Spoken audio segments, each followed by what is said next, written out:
अस्सलाम वालेकुम 10th class बच्चे कैसे हैं? होप सो आप सब ठीक होंगे।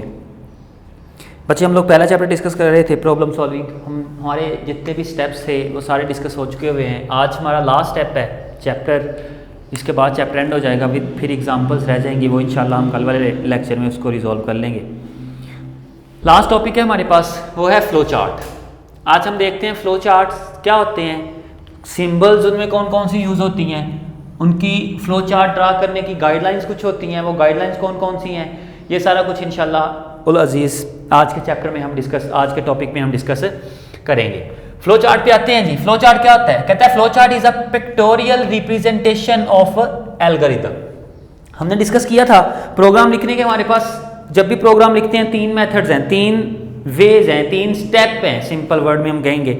एल्गोरिथम होता है, फ्लो चार्ट होता है और कोडिंग होती है। एल्गोरिथम हमने देख लिया था। एल्गोरिथम क्या होता है? जो सिंपल वर्डिंग में लिखा जाता है, जनरल नेचुरल लैंग्वेज में जो चीज़ लिखी जाती है, इसका एल्गोरिथम। फ्लो चार्ट क्या होता है? जब आप एल्गोरिथम लिख लेते हो, उसी एल्गोरिथम को पिक्चर्स की फॉर्म में रिप्रेजेंट कर देना। एल्गोरिथम हमने लिख लिया, वो जो एल्गोरिथम लिखा है, जोन जोन से टास्क एल्गोरिथम में परफॉर्म हुए हैं, उन्हीं टास्क को पिक्चर्स की फॉर्म में रिप्रेजेंट कर देना, इसका फ्लो चार्ट। वही बात वो कर रहा है, वो कहता है भाई आपके पास जो फ्लो चार्ट होता है उसको जब आप पिक्टोरियल फॉर्म में रिप्रेजेंट करते हो, पिक्चर्स की फॉर्म में रिप्रेजेंट करते हो, इसे हम कहते हैं ये हमारे पास क्या होता है? Flow chart. कहता है इट इज अ वे, ये हमारे पास एक वे है किसका? विजुअली रिप्रेजेंटिंग डेटा, डेटा को विजुअली फॉर्म में रिप्रेजेंट करना, पिक्चर्स की फॉर्म में रिप्रेजेंट करना। इसमें वर्डिंग ज्यादा नहीं होती, पिक्चर्स होती हैं, पिक्चर्स देख के हम अंडरस्टैंड करते हैं कि कौन सा स्टेप कहाँ पे परफॉर्म हो रहा है। सो कहता है द ऑपरेशन, इसमें डेटा विजुअली रिप्रेजेंट होता है, वो ऑपरेशन परफॉर्म होते हैं जोन से हम एल्गोरिथम में ऑपरेशन परफॉर्म कर रहे हैं within the system and sequence in which they are perform. उसने दो तीन चीजें बताई हैं। कहता है भाई फ्लो चार्ट में हम डेटा को रिप्रेजेंट करते हैं, उसके अलावा ऑपरेशन परफॉर्म हो रहे होते हैं, जो भी ऑपरेशन परफॉर्म हो रहे हैं उनको हमने रिप्रेजेंट करना है, और उनका सीक्वेंस, किस सीक्वेंस में वो ऑपरेशन परफॉर्म हो रहे हैं, वो सारी की सारी चीजें हम जो है फ्लो चार्ट में क्या करते हैं जी? रिप्रेजेंट करते हैं। ये कहा कुछ फ्लो चार्ट, उसकी डेफिनेशन। अब फ्लो चार्ट ड्रा करने के लिए हमारे पास कुछ डायग्राम्स होती हैं, उन डायग्राम्स को यूज करते हुए हम फ्लो चार्ट ड्रा करते हैं। हर डायग्राम रिप्रेजेंट करती है अपने प्रोसेस को, हर डायग्राम का एक अपना स्पेसिफिक पर्पस होता है। कीवर्ड जैसे हमने पढ़े थे, एक स्पेसिफिक पर्पस है, सेम लाइक जो डायग्राम होगी, डायग्राम का भी एक स्पेसिफिक पर्पस होगा। कौन सी है जी डायग्राम, कौन सी है जरा देखते हैं। सिंबल्स है जी इसकी फ्लो चार्ट की। कहता है flow chart usually drawn by some standard symbol, इनकी स्टैंडर्ड सिंबल है जो नॉर्मली वही यूज होती हैं। कौन कौन सी है? पहले नंबर पे है स्टार्ट सिंबल, ओवल सिंबल है, इसको स्टार्ट और एंड पॉइंट कहते हैं। साथ इसके नाम लिखता जाता हूं।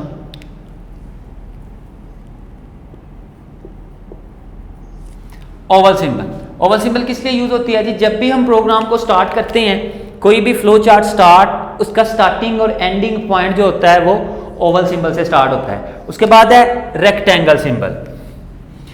जो रेक्टेंगल होती है, रेक्टेंगल यूज होती है प्रोसेसिंग के लिए। कोई भी प्रोसेस परफॉर्म होना है, चाहे वो मैथमेटिकल टास्क हैं, कोई जो भी आपकी प्रोसेसिंग है, वो सारी की सारी कहां पे हो रही होती है जी? रेक्टेंगल सिंबल में। उसके बाद हमारे पास नेक्स्ट है जी पैरेललोग्राम।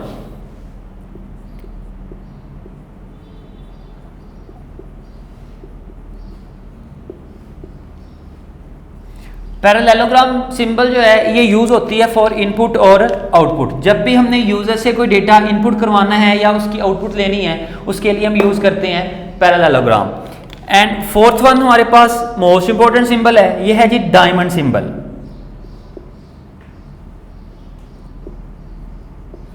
डायमंड सिंबल जो यूज होती है, ये यूज होती है फॉर डिसीजन मेकिंग के लिए।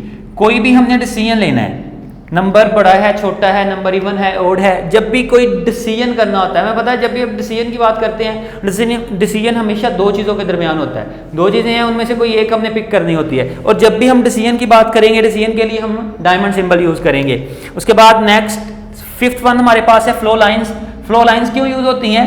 जब हम फ्लो चार्ट में डिफरेंट सिंबल्स यूज करते हैं, उन सिंबल्स को कंबाइन करने के लिए हम फ्लो लाइन यूज करते हैं। ये फ्लो लाइंस है जो आपकी डिफरेंट सिंबल्स को कंबाइन करने के लिए यूज हो रही होती हैं। उसके बाद रिमार्क्स हैं। रिमार्क्स क्या होते हैं जी? रिमार्क्स आपके पास नॉन एग्जीक्यूटेबल स्टेटमेंट होती हैं। ऐसी स्टेटमेंट जो प्रोग्राम में एग्जीक्यूट तो नहीं होती लेकिन प्रोग्राम को एलैबोरेट करने के लिए यूज हो रही होती हैं, कमेंट्स करने के लिए, उसको उसकी एलैबोरेशन के लिए हम जो है वो रिमार्क्स यूज करते हैं। अगर आप रिमार्क्स यूज करना चाहते हैं, ये वैसे अप टू यू होता है, अगर आप यूज करना चाहो कर लो, नहीं यूज करना चाहते तो इट डजंट मैटर। अगर आपने रिमार्क्स यूज करने हैं देन आप रिमार्क सिंबल यूज करते हो। उसके बाद सर्कल है, सर्कल यूज होता है फॉर कनेक्टर के लिए। कनेक्टर क्या होता है जी, फ्लो लाइंस हैं, दो फ्लो लाइंस हैं, उन दो फ्लो लाइंस को कंबाइन करने के लिए हम जो है वो कनेक्टर सिंबल यूज करते हैं। ये क्या करता है, ये आपकी फ्लो लाइन की इंटरसेक्शन से बचाता है और हमारे फ्लो लाइन को सिंपल, फ्लो चार्ट को सिंपल करने के लिए, फ्लो लाइन, दो फ्लो लाइन को कंबाइन करने के लिए हम जो है वो कनेक्टर सिंबल यूज करते हैं। ये कुछ स्टैंडर्ड सिंबल है जो हमने आगे जाके फ्लो चार्ट्स में यूज करनी है। नेक्स्ट टॉपिक हमारे पास है जी guidelines for drawing flow chart. जब भी हमने फ्लो चार्ट ड्रा करना है उसकी कुछ गाइडलाइंस हैं। जब भी फ्लो चार्ट ड्रा करोगे इन गाइडलाइंस को ज़हन में रखना है, गाइडलाइंस को ज़हन में रखते हुए हम जो है वो फ्लो चार्ट ड्रॉ करेंगे। आते हैं जरा गाइडलाइंस पे। पहले है जी फर्स्ट पे, कहता है इन ड्राइंग फ्लो चार्ट ड्रा करते वक्त necessary requirement should be listed. जो भी आपके पास नेसेसरी रिक्वायरमेंट्स हैं, जरूरी रिक्वायरमेंट्स हैं, वो हम लिस्ट डाउन कर लेते हैं, लिस्ट की फॉर्म में लिख लेनी है। सेकंड पे कहता है flow chart should be neat, clean and clear. आपका जो फ्लो चार्ट है वो बिल्कुल नीट, क्लीन होना चाहिए, क्लियर होना चाहिए, ताकि उसको समझने में कोई एम्बिग्विटी ना हो, हमें प्रॉब्लम ना हो, बिल्कुल इजीली हम उसको जो है वो अंडरस्टैंड कर सकें। उसके बाद direction of flow chart from top to bottom और लेफ्ट टू राइट। हमेशा हमारे जो फ्लो चार्ट की डायरेक्शन होगी या तो वो टॉप टू बॉटम होगी या लेफ्ट टू राइट होगी। अगर हम इसकी एग्जांपल लेते हैं, सपोज हमारे पास एक प्रोसेसिंग सिंबल है,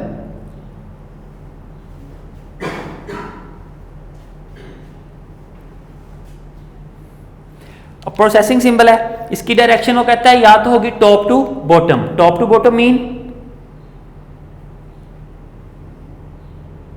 ये चीज टॉप टू बॉटम हो सकती है डायरेक्शन। अगर टॉप टू बॉटम आप यूज नहीं कर रहे तो देन क्या हो सकती है, वो लेफ्ट टू राइट हो सकती है।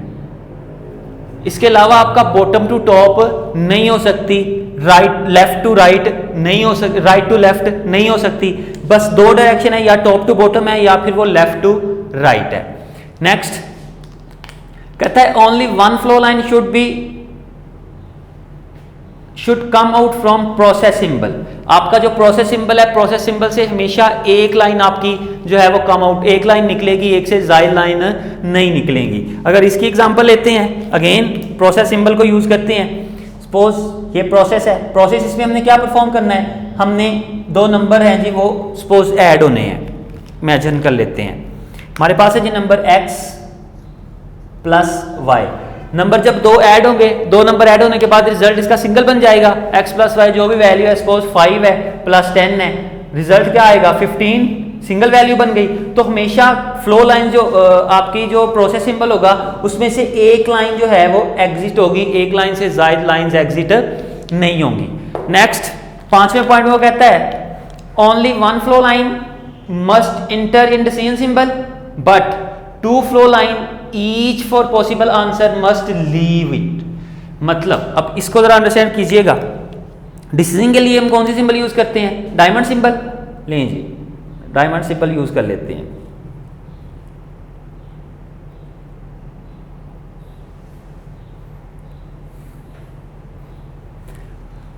डायमंड आ गया। अब डिसीजन है जी हमारा। डिसीजन क्या है, हमारे पास दो नंबर हैं, वही x और लेट कर लेते हैं, x है और y है। दो नंबर है हमारे पास x और y। अब हमने चेक करना है इनमें से लार्जर नंबर कौन सा है। लार्जर नंबर चेक करने के लिए डिसीजन लगाएंगे, if x less than y। अब इसके कितने पॉसिबल आंसर हो सकते हैं, दो पॉसिबल आंसर होंगे। कौन कौन से, ये वाली कंडीशन जो हमने अप्लाई की है, या तो ये वाली कंडीशन ट्रू होगी या फिर ये वाली कंडीशन क्या होगी, फॉल्स होगी। अगर कंडीशन ट्रू है तो ट्रू का पॉसिबल आंसर होगा, अगर फॉल्स है तो फॉल्स का पॉसिबल आंसर होगा। यही बात वो कर रहा है। वो कहता है भाई डिसीजन सिंबल में जब भी कोई लाइन, फ्लो लाइन जो है वो इंटर तो एक होगी, हमेशा प्रोसेस से निकलेगी, प्रोसेस से निकल के डिसीजन सिंबल में आ जाएगी। अब डिसीजन मेकिंग जो है, लाइन इंटर कितनी हो रही है, एक लाइन इंटर हो रही है, लेकिन एग्जिट कितनी कर रही है, डिसीजन पे बेस करते हुए दो लाइन एग्जिट कर रही हैं। किस पे? Each possible answer. Each possible answer mean या तो वो जो आपने कंडीशन अप्लाई की हुई है या तो वो कंडीशन ट्रू है, नहीं ट्रू देन फिर वो कंडीशन क्या होगी? फॉल्स होगी। सो ईच पॉसिबल आंसर कहता है हमेशा आपकी डिसीजन सिंबल से दो लाइन, एंटर एक लाइन होगी और एग्जिट कितनी करेंगी? एग्जिट हमेशा 2 लाइंस करेंगी।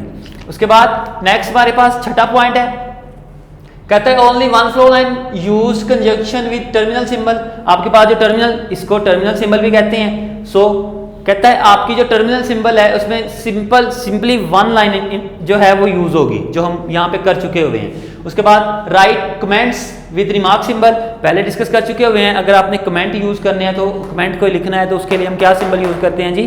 रिमार्क से सिंबल यूज करते हैं।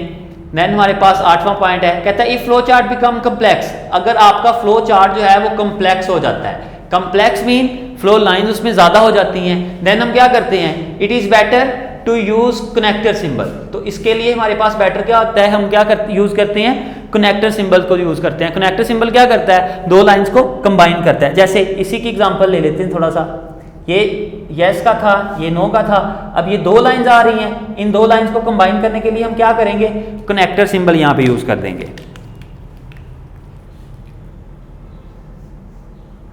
नहीं जी, इस कनेक्टर सिंबल क्या करेगा? दो फ्लो लाइंस को आपस में कंबाइन कर देगा। सो कहता है अगर आपकी लाइन ज्यादा हो जाती है तो आप क्या करते हो? आप कनेक्टर सिंबल यूज करते हो, जो क्या करता है? रिड्यूस कर देता है नंबर ऑफ फ्लो लाइंस को। कनेक्टर सिंबल जब यूज हो जाता है तो नंबर ऑफ फ्लो लाइंस जो होती हैं हमारी वो रिड्यूस हो जाती हैं। एंड लास्ट पॉइंट है हमारे पास, intersection of flow lines should avoided to make more effective and clear. Flow chart को क्लियर और इफेक्टिव बनाने के लिए हम क्या करते हैं? हम फ्लो लाइन की इंटरसेक्शन से बचते हैं। जितना हो सकता है हम कोशिश करते हैं फ्लो लाइन की जो इंटरसेक्शन है उससे अवॉइड किया जाए या उससे बचा जा सके।